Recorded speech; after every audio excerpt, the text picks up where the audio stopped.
نحمده ونصلي ونسلم على رسوله الكريم اما بعد فاعوذ بالله من الشيطان الرجيم بسم الله الرحمن الرحيم يا ايها المزمل قم الليل الا قليلا نصفه او انقص منه قليلا۔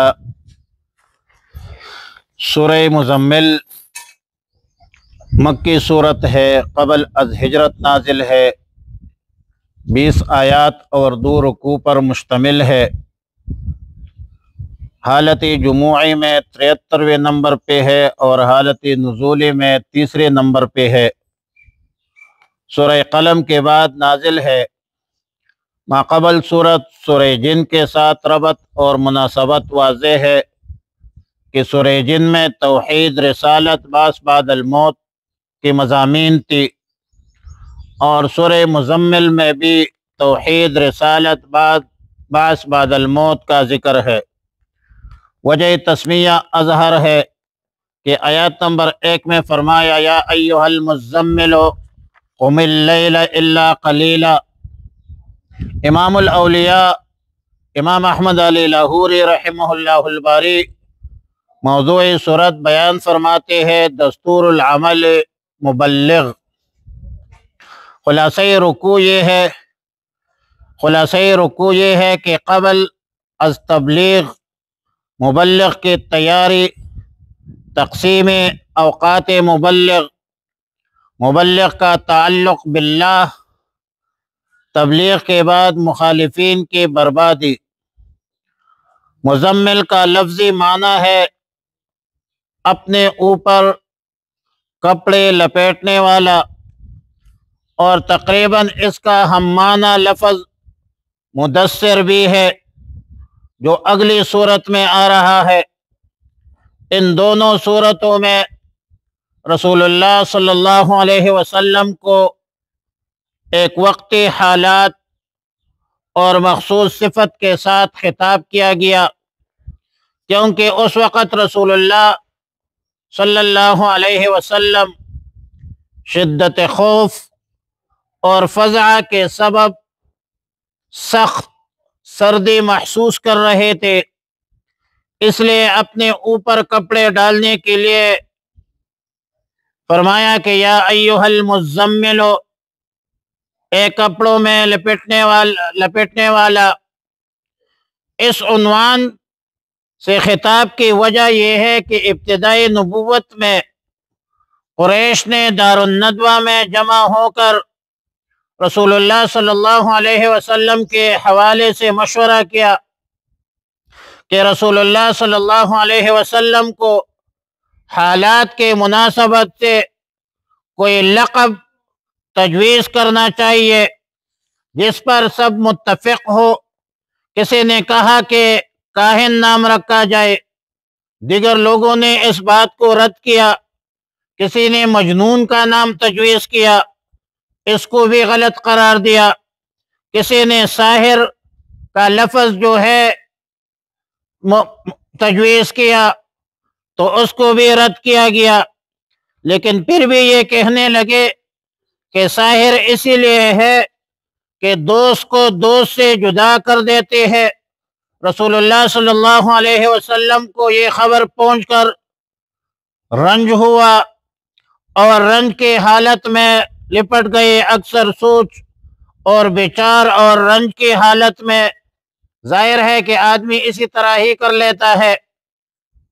اس طرح رسول اللہ صلی اللہ علیہ وسلم کو خوش کرنے اور لطف اور مہربانی کا اظہار کرنے کے لیے اس عنوان سے خطاب فرمایا، جیسا کہ حدیث میں ہے کہ رسول اللہ صلی اللہ علیہ وسلم نے سیدنا علی المرتضی رضی اللہ تعالی عنہ کو ابو تراب کے نام سے یاد فرمایا۔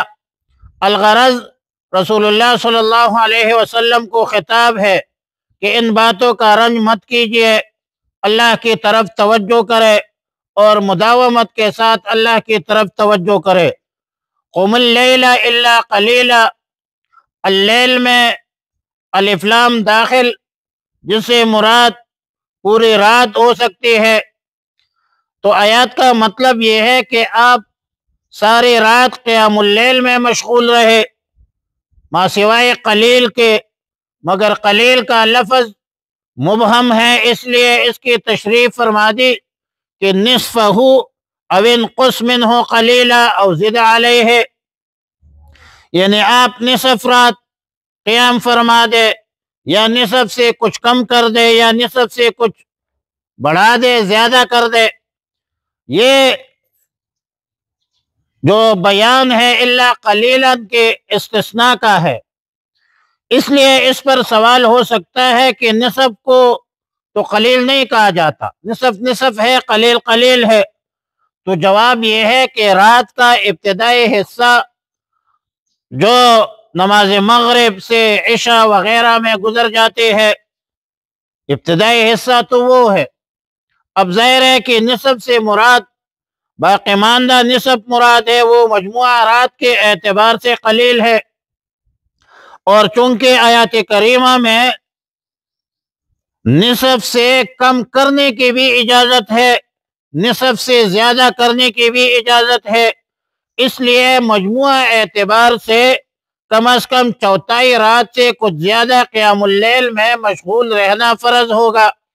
اب ظاہر ہے کہ ابتدائی اسلام میں 5 نمازیں جو فرض نہیں تھی، 5 نمازوں کی فرضیت تو شب معراج کے موقع پر ہوئی تھی۔